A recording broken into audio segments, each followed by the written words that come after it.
Hello, everyone, and welcome to another interview of Sonic Perspectives. I'm Rodrigo, and my guest today is the legendary guitar player, Andy Summers. Andy, thank you so much for joining us. Good to be here. Yeah, we have a lot of ground to cover in 30 minutes, but let me start with the preparations for a tour of Australia and New Zealand. The tour is called Cracked Lens and a Missing String. What can the fans expect this time? What can the fans expect? That's an original. How'd you come up with that? Oh, man. Well, this is a one-man show that Yeah. I've been doing for a while. I did about 40 shows last year. I just completed another 12 on the east coast of the US. Mhm. And I'll be coming to New Zealand and Australia in September. Yeah. That'll be, then I'd continue it at the end of in November in the US. So it's a multimedia show where I'm playing to a large cinema screen full of imagery, photographic sequences that obviously I shot, although some people don't even seem to pick up on that, which is bizarre. Yeah. There's all these photography sequences, which are pretty exotic and very interesting to look at, that shot in places like India, Japan, Tibet, all sorts of places. And I play to them with these beautiful sonic guitar sounds, and some with backing tracks, some solo guitar. I do a Brazilian section, where we use film, which is very beautiful. And towards the end of the show, not but early on, I played a couple of police tracks, and then of course the climax of the show is what everybody wants. I play some 2 or 3 police hits back to back with instrumentally. Yeah. And there's a lot of talk. It's a funny show. Yeah. It's almost like virtuoso guitar with stand-up comedy. That's what it's become, and it's becoming very successful doing that way. People like to hear me talk, so I don't just come out and go, "Oh, I won't say anything." It's all about that. Yeah, yeah. I was asking for the sake of our viewers, but I saw this tour here in Toronto in October, and it's great. Oh. A lot of great music, great pictures, great and funny stories as well. But do you keep it the same every night, or do you change it up a little No, bit? it's completely improvised. Okay. I don't know what I'm going to do until I get on. Okay. But I've got the sort of 5 or 6 basic ideas, plots, if you like, the storylines. But I've never rehearsed it. I just start, and Right. I try to be in the moment. Yeah. Yeah. Sometimes I forget things, but Yeah. not usually. I'm pretty good with it. Yeah. Yeah. And not just but the whole thing is, I mean, with the guy that does it with me, we regard it as a work in progress. I mean, I might make a few changes for the Australia, New Zealand run. right. So because things come up as you're going, oh, I just got thought of an idea, I know what to do. So it's creative. Yeah, not to spoil too much, but I love the section where you show the video of getting to a karaoke bar in Japan where people were singing Every Breath You Take and didn't recognize you. I love that part. So, well, it's marvelous. Yeah, it was. Yeah. We were making another movie, and that came out of it just Yeah. short by sheer luck. I walked to them up. They certainly shows the popularity of the police. Yeah. It's a funny moment. Yeah. And in parallel with that, your new album just came out a few weeks ago, the EP called Vertiginous Canyons. I think you follow a different process to write it, being inspired by your own photographs. It's kind of an interactive. It's the Vertiginous Canyons. I've sort of grown to like it. It was a very different setup. I mean, I did a beautiful photograph book for teNeues in Germany, and that came out May of last year, called A Series of Glances. But in the process, towards the end of their production, their printing, they asked me if I'd like to do some music for the book. Music for the book. That was a new one for me, but apparently you can do it. So they insert that little thing, you put your iPhone on, like going to a restaurant menu, and you've got the tracks. So I was intrigued. I thought, well, okay, I had not thought of that. And I did it all really quickly. I did it in one afternoon. Those tracks were not labored over. I just got sort of inspired, had the book out, and I just sort of got this ambient music mood going, and I was using different sonic effects to create it. But it was literally done in 3 hours, from like 2 to 5 one afternoon. Pretty much straight through. Right. And I think Harmonics of the Night was. Sorry? Some Harmonics of the Night, the previous album, was somewhat similar in the sense that you were inspired by your own photographs, right? But it's kind of, fitting to an exposition kind of Yeah, thing. well, How Much of the Night is a much more complex record. They're real Mm. compositions, and that was more of a setup. That took me a lot longer to do. I played everything, all the instruments on it. I did three in a row like that. Harmonics of the Night. The first one was Metal Dog, and then what's the one in between? Triboluminescence. Triboluminescence, and then Yeah, that Harmonics of the Night. yeah, So that was an interesting sort of triptych, of whatever the right word is for that. Three like that. And I think the next record I make, if I ever get the time, will either be with just bass and drums, or the trio. I have to think about it. I've got another weird idea. I've got plenty of ideas, but it's just actually the time to do it. yeah, yeah. Maybe I can do it in August if I've got a month off. We'll see. Right, right. And I mean, some of your solo albums that I enjoy a lot are Charming Snakes and The Golden Wire, where you play with a full band. There's multiple musicians in Yeah. every track. Would you go back to doing something like that, or? Yeah, I would. It's mostly time. The way my life is at the moment, I'm really, this is a sort of touring period. And, after 3 years off for COVID, like Yeah, all of us, like I'm the same as everybody else. We couldn't really go back out there, but now I am. I'm on the 16th of July, I leave for South America, and I'm going to play in 9 different countries in South America, which is kind of incredible, like the yeah, most I've ever done. But I think we'll have great fun doing it. And so that's that. Then I come back. I've got about a month, less than a month in August, because I'm going to have to leave a little bit earlier for New Zealand, Australia, because of the jet lag. yeah, So I want to get ahead of it by going there a few days early at least. Then I'm right, going to go to Japan for 2 weeks with my wife to meet some friends there, and also another promoter who wants to do the multimedia show. And right. then, but I'm really sort of thinking, see, I don't know. I'm supposed to play in Europe next year. I would like to take next year just to make records, Right. studio. I would like to just go in and record one after another. Right. Because I Well, spent a fortune buying incredible new digital equipment, and we haven't had a chance to use it. yeah. And you mentioned the shows in South America. I know they're with a band called Call the Police with my fellow countryman, João Baroni and Rodrigo Santos. I'm Yeah. from Brazil, by the way. Oh, Yeah. I knew that was something I liked about you. Yeah. I saw one of those shows in 2014 before João Baroni was in the band. And I always Wow. wonder why you guys only play South America. Well, and people have tried to get us out of there because it's a killer band, with Baroni, and we've done it. This is the fourth or fifth time. They're famous guys. Yeah. So it's like an all-star band down there, and it Yeah. sells out everywhere we go. It's very pleasant. It's all the hits. I know them inside out. The guys, we have a great time. It's fun, Yeah. and yeah, my sort of English manager was trying to get it out of there, but I think he's given up in the end because it's a bit complicated. Things like Brazilian and Italian are always difficult to get involved in the middle. Too crazy. Yeah. Because the band, I think, could do very well in Europe. But I think we looked into it, and I think they just didn't offer us enough money to go, you know what, there's got to be more than that for a band of at this level. Right. But like Baroni and Rodrigo don't mean much in Europe.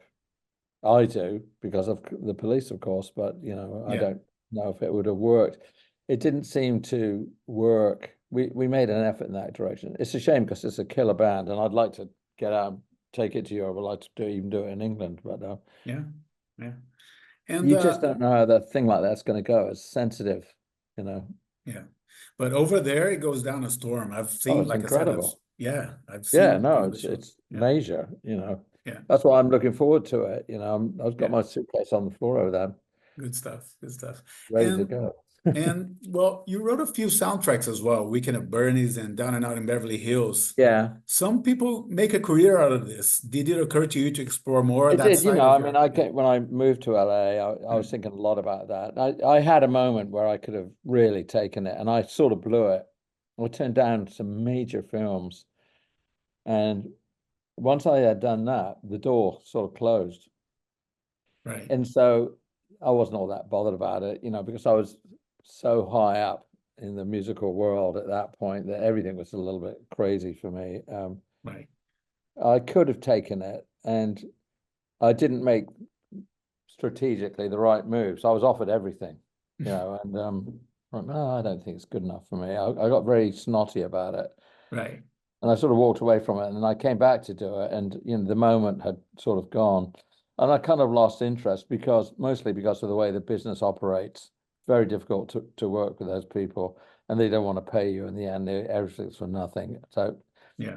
I got much more into making my own records, and that was my satisfaction. I had a studio and so on and so forth. Right. Right.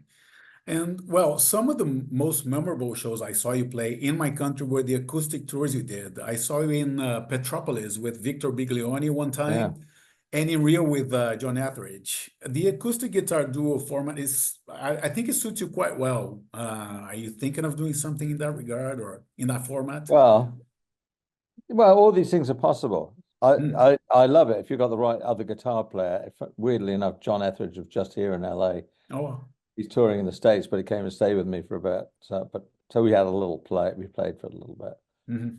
And then I played more with Victor Biglione until I felt, nah, we've done enough, Yeah, But I like it. But the other guitar player has to be very good because there's a level, and if they're not at that level, it's not going to work. yeah. The It's got to be interplay. Yeah, virtuoso guitar, yeah, otherwise it's not going to work. yeah. Victor was up there; he's a great player, Mhm. different than me. More. I don't know what his thing is. Fusion, more jazz fusion. Yeah, But it's fun to play with another guitar player if they're really good because it's a very nice playing off. These two instruments go very well together. And yeah. I had a kid in Los Angeles I played with for a long time, and now he's just kind of disappeared. I just can't find him again to do more. Right, So right. if I found the right guy, I would do it. Okay. There's plenty of other things to do. Yeah. And one of the shows you played in Rio that sadly I missed was when you played with Stuart Copeland under the name of Rush Hour. That would evolve into another band called Animal Logic, but you chose not to be part of it. I didn't want to be in it. Yeah.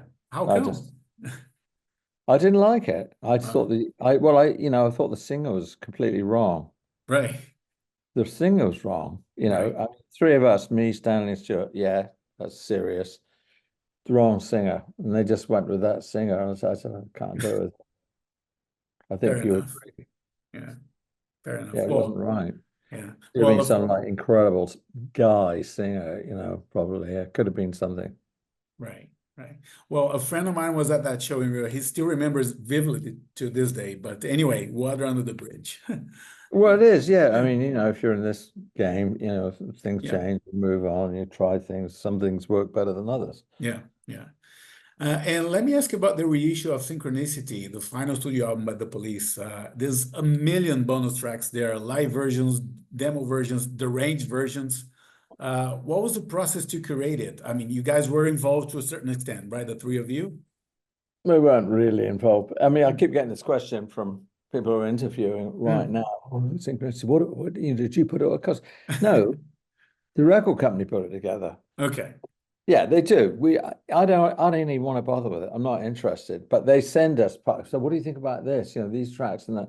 And so it's more like they start assembling it because that's their job. And we comment along the way, go, no, I don't like that. I mean, Right. there was one great essay written, brilliant essay by a guy.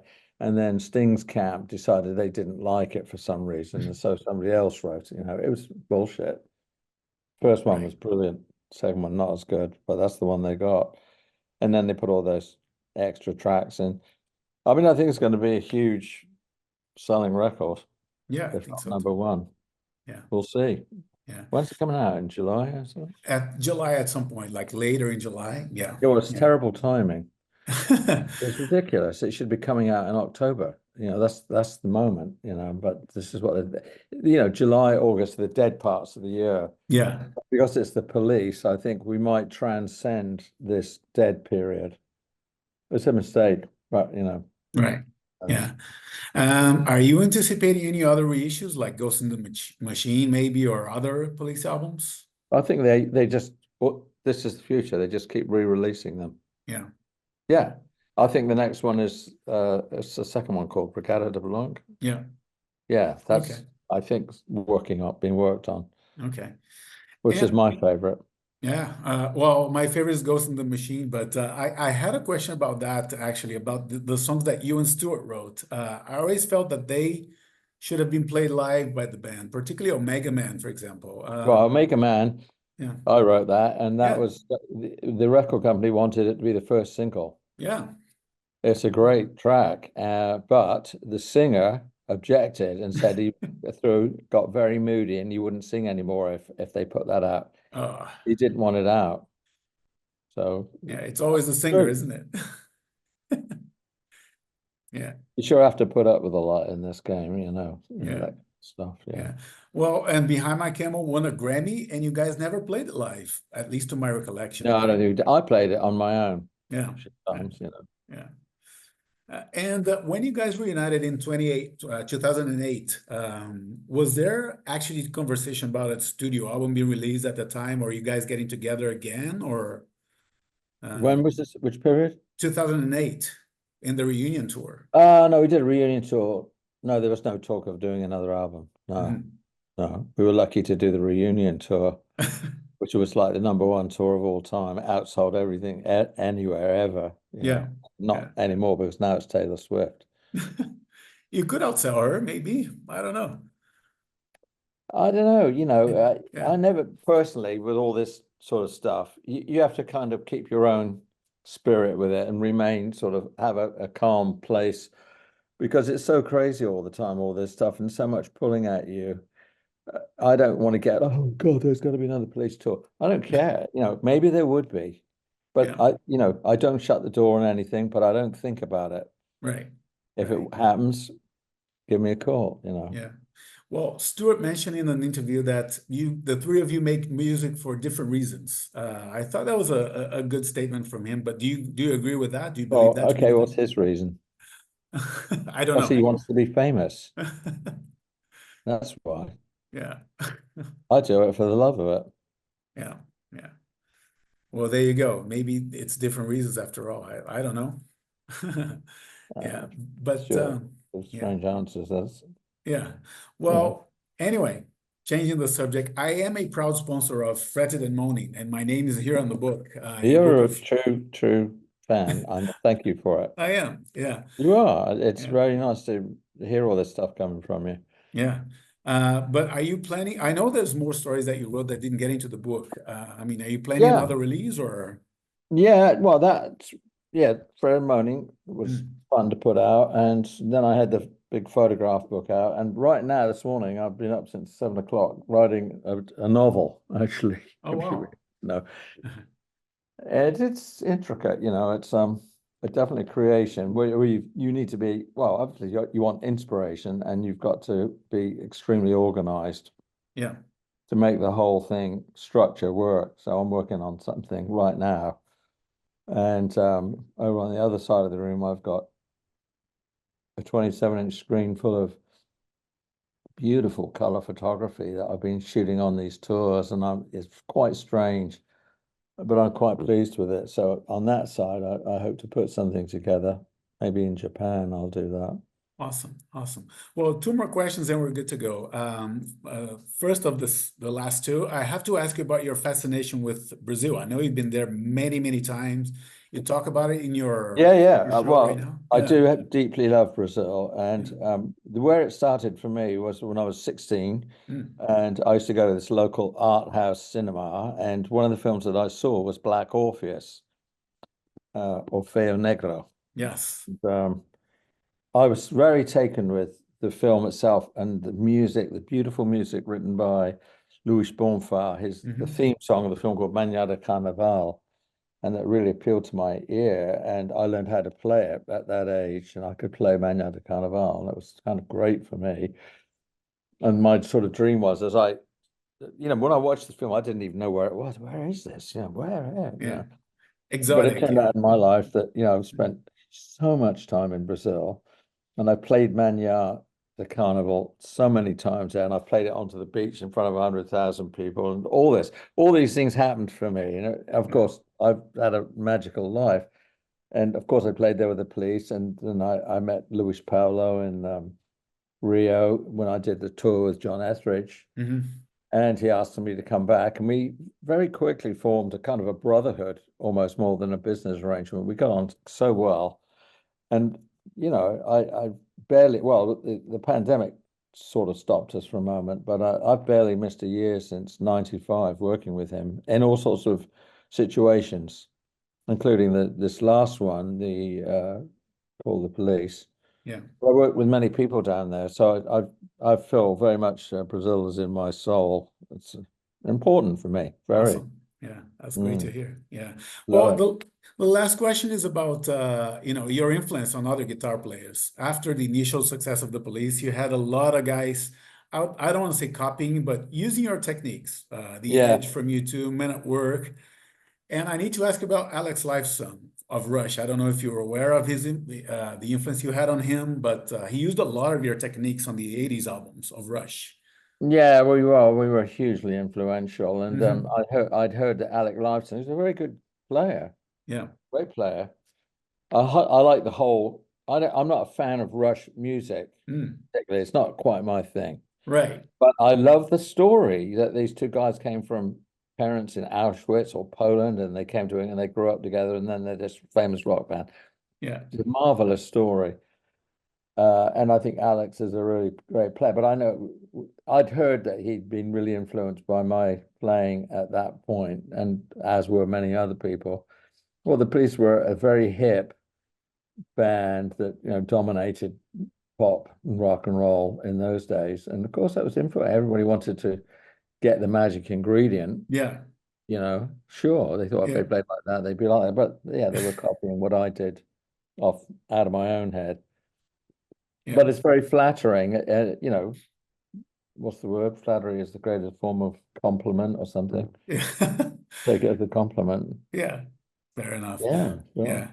Well, Andy, thank you so much. As you know, I am a fan, a longtime fan. Yeah. I can only hope to get to 81 with half your energy right now. I turned 50 this year, but Oh yeah. Well, you look yeah, good. yeah. Thank you for the interview. Yeah, Right, mate. yeah. Well, where are you from in Brazil? I'm from Rio and I live in Toronto, Canada. So Oh, you live in yeah, Toronto. Well, I yeah, might come back. I like playing in Canada too. yeah, Of last year, I think some of the Canadian dates were some of my favorites, actually. I yeah. would have to come back and play in some bigger places, but it was really good. And of Yeah. course, here I go Awesome. to Brazil. Yeah, I hope So, I'm staying. I'm going there on Saturday. We're going to Rio to yeah. visit family. I hope I get to stay long enough to see you with Call the Police. But if not, I hope to see you here in Canada Well, I'll sometime. be down there. Early I'm August, right? leaving on the 16th. I'll be there on the 17th. Yeah, I'll be yeah. at Miramar Hotel in Copacabana. Awesome, awesome. That's a All date. right, mate. All right. Nice Cheers, talking Andy. to you. Thank Take you. care. Bye-bye. See you.